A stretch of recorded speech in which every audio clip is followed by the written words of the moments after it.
Patch 6.6 notes review. Starting off, Alistar has a nerf on his heal. It's going to be down to 33% of the amount for allies. So it doesn't affect his sustain, it just affects the lane overall. It also affects the minions, I think. This is an Azir change, no longer applies for battle on his soldiers. This is a small Cho'Gath buff with decent amount of health added to each rank. 10 health, 20 health, and 30 health respectively. So it's not really going to do that much for him, but that's per stack.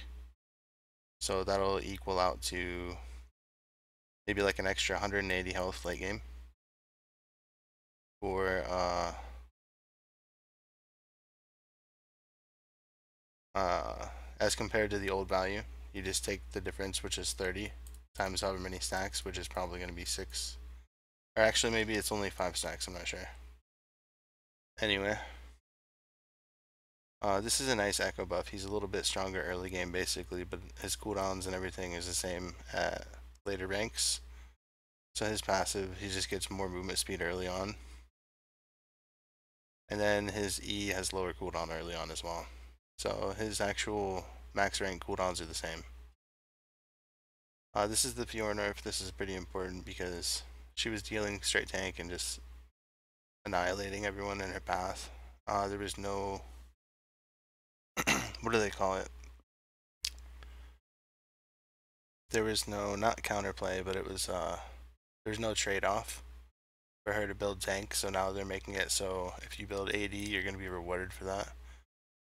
Her true damage will scale at 4.5% per 100 bonus AD at all ranks. So that just means if you get AD sooner in the game, you'll be rewarded more for it.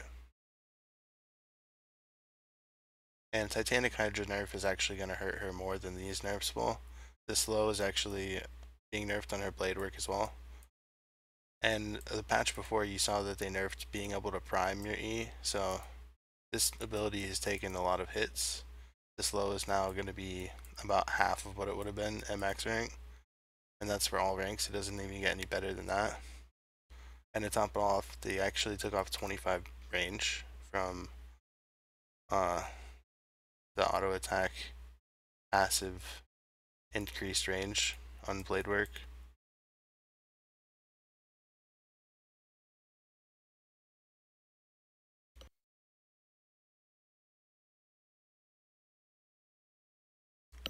This is a pretty good Janna nerf. She's a relic of some of the earliest patches of League of Legends. She's had up to 50 shield, and it's just a little bit too high in today's metagame. It's making her lane a little bit too strong. So you still will see strategic picks of Janna, but she just won't beat as many lanes. That's all that's going to affect. Monsoon, the duration of which you're displaced when she knocks you back, it's going down to half a second from 0.75 seconds, so that'll just give you a little bit more time to catch up to her. It'll make her a lot weaker actually in terms of getting away. Quarter of a second doesn't seem like a lot, but then you have to factor in the you're not moving and she's moving away from you. This is a nice Jace buff. 40 mana at all ranks on his Q. He's got a little bit more damage at all ranks. And the opponent's attack damage ratio is higher. So this is only for his melee form Q, but it's still a pretty nice buff because after you land a couple of Qs, you want reliable damage coming in. This is the Callista fix. I'm not exactly sure if this is a nerf. I think this nerfs her 1v1 potential a lot. She's more of the team reliant kind of combo support AD carry thing she's meant to be. Fix some things with the Sentinel, put some bonus attack speed on it, lowered her attack speed, and lowered her attack speed growth. So kind of like how Kog'Maw lost his attack speed on his abilities, it seems like they're just throwing it on here, which is weird because it's a completely different champion, but that's right for you. I guess they see that as a more appropriate way to balance her attack speed out.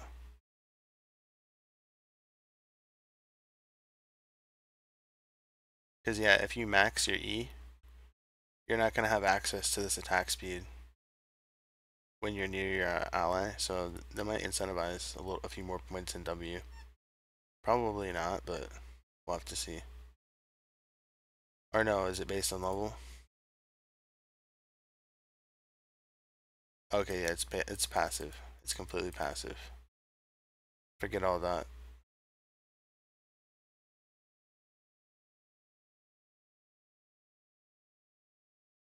I don't understand that really. Why not they just leave the attack speed on the base attack speed? I guess this is more of something that they control, or they can control this situation a little bit better. They put it on W.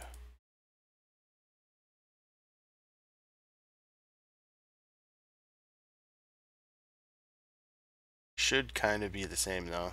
My guess is that they wanted some arbitrary value in between these two numbers, or base attack speed and what it used to be. Okay, anyway. Straight karma buff, this is nice. There's like 30 more shield at max rank. Level 1 shield is the same, but the ability power ratio is up to 0.6 from 0.3. That's actually pretty important. Not that you get a lot of benefit from AP as karma, but since she's gonna really want supportive items anyway, you might still be able to pick up a cooldown item that has some AP on it, like a Frost Queen's Claim, and your shield will just be a little bit stronger. So that's a pretty nice buff, and that'll actually help solo lane karma, if that's still a thing, which I think that it is. Small Kha'Zix buff, I'm not sure what effect this will have, if any, so we'll just kind of gloss over that. Lulu nerf has been in the works for quite some time now. I don't think anyone's surprised to see it.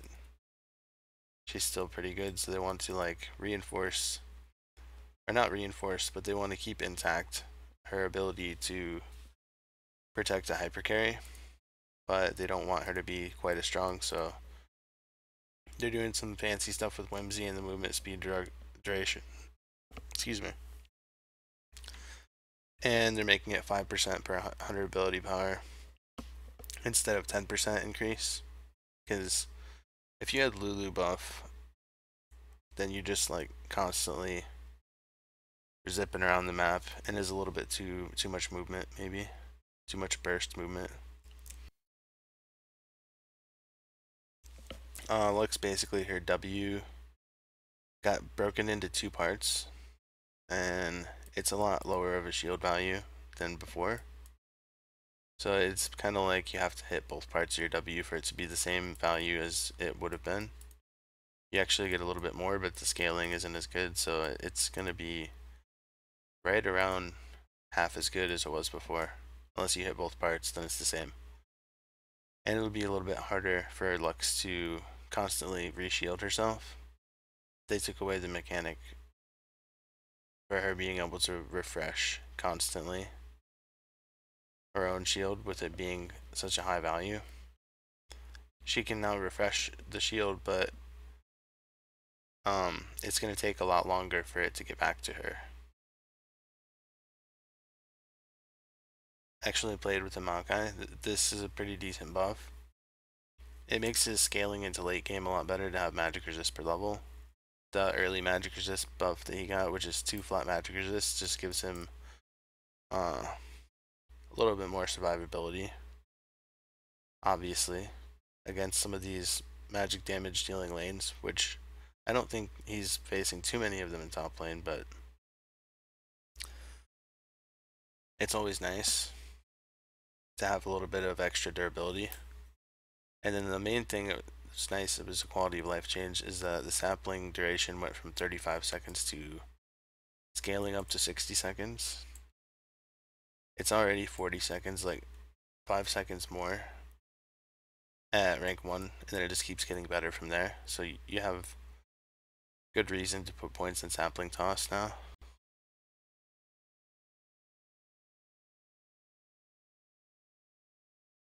This is the tank Master Yi build nerf, really. He's still really strong. He might be forced to build a little bit more damage now, but he'll still be able to build 3 tank items at least and wreck your faces. So this is not necessarily a nerf. This could be same old E. This is a nerf to Nidalee clear. She's forced to start Q now, basically. Hunting monsters no longer roots them, no longer resets Nidalee's basic attack. That actually hurts her dueling power.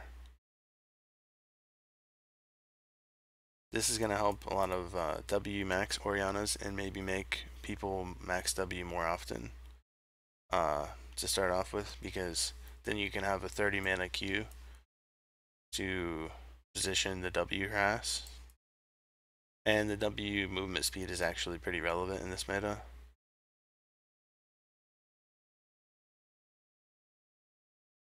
Small nerf on Quinn's Q. I actually played against Quinn today as well and got blinded, and it felt like the duration was a little bit shorter. It wasn't quite as OP as before. But she still has decent access to the damage, so they didn't nerf her too bad. Half a second of blind duration isn't that terrible, and 2 seconds on max rank Q is not that bad either. This is just an early game nerf to Shyvana's Q. The scaling remains the same, so this is just going to stop her from one-shotting people in the early game like she has been.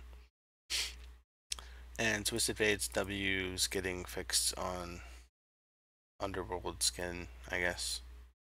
I still think the problem is not pick a card, but the wild cards, but whatever. Runic Echo's nerfed to 60 base damage from 80. Maybe it'll make it so Udyr doesn't build this item anymore. Maybe it won't be as prevalent.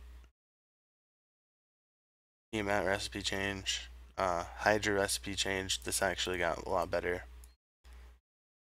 And Titanic Hydra actually got nerfed a lot. This item is not as good anymore. Lost 15 damage but no compensation to costs. So this is considerably less good than it was before. And a small nerf to Z-Route Portal. So that's about it.